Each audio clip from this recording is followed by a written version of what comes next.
It was a Saturday that started like any other, filled with the promise of a lazy afternoon and a quiet evening. Mark had just finished mowing the lawn, the scent of fresh-cut grass clinging to him as he walked back into the house he shared with his wife, Clara. They had been married for 5 years, a period Mark considered the happiest of his life. He thought they had a bond built on trust, laughter, and a shared dream for the future. He loved Clara with a depth that sometimes surprised even himself. He called out her name, but the house was silent. A note on the kitchen counter explained she'd gone out for a last-minute shopping trip with her friends. "Be back for dinner, love you," it read in her familiar looping handwriting. Mark smiled. He decided to surprise her by setting up a romantic dinner. He'd cook her favorite pasta, light some candles, and put on the playlist they had created together, the one filled with songs that told the story of their relationship. Their shared laptop was sitting on the living room table.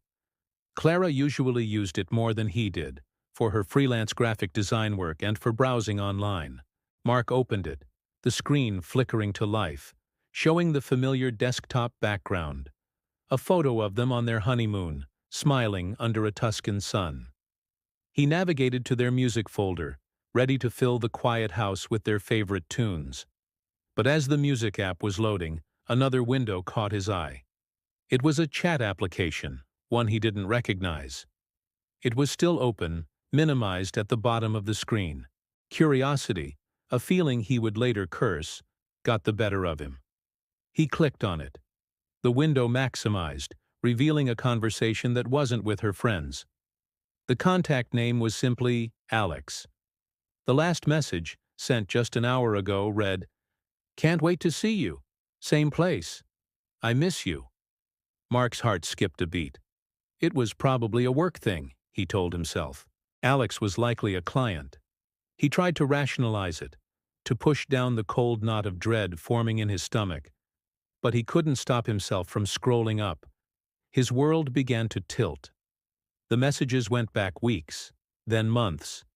They were filled with inside jokes he didn't understand, with plans he wasn't a part of, and with declarations of affection that felt like a physical blow. "Your laugh is my favorite sound," one message from Alex read. Another one from Clara said, "Being with you feels like coming home." Each word was a dagger, methodically dismantling the reality Mark had believed in. He saw plans for secret meetups disguised as work trips and girls' nights out. He saw them talking about him, referring to him as the obstacle, or simply him. The screen blurred as tears welled in his eyes. He felt a profound sense of numbness, a disconnect from his own body, as if he were watching a movie about someone else's life. This couldn't be his Clara. His Clara who kissed him goodbye every morning. His Clara who held his hand during scary movies. His Clara who had promised to love him, in sickness and in health, forever. But the evidence was right there, glowing on the screen in cold, undeniable text. He scrolled further, his hands trembling. He found pictures of Clara and this Alex, a man he'd never seen before, laughing in a cafe, holding hands in a park, their faces close, their eyes shining with a connection that Mark thought was reserved only for him. The worst one was a selfie of them, cheek to cheek, with the caption from Clara, "My real happiness."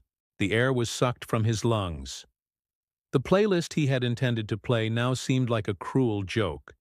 Every song on it, every memory attached to it, was now tainted.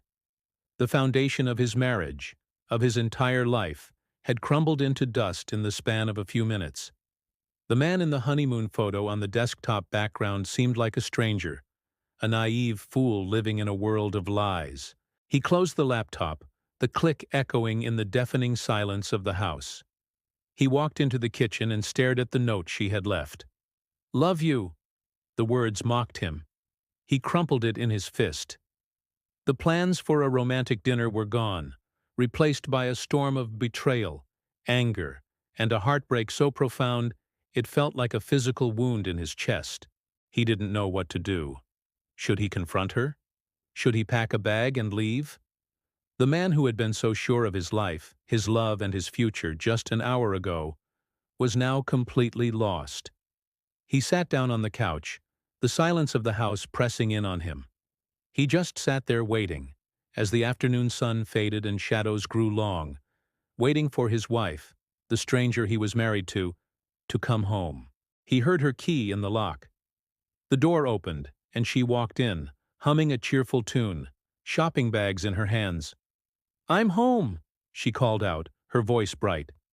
She walked into the living room and stopped when she saw him.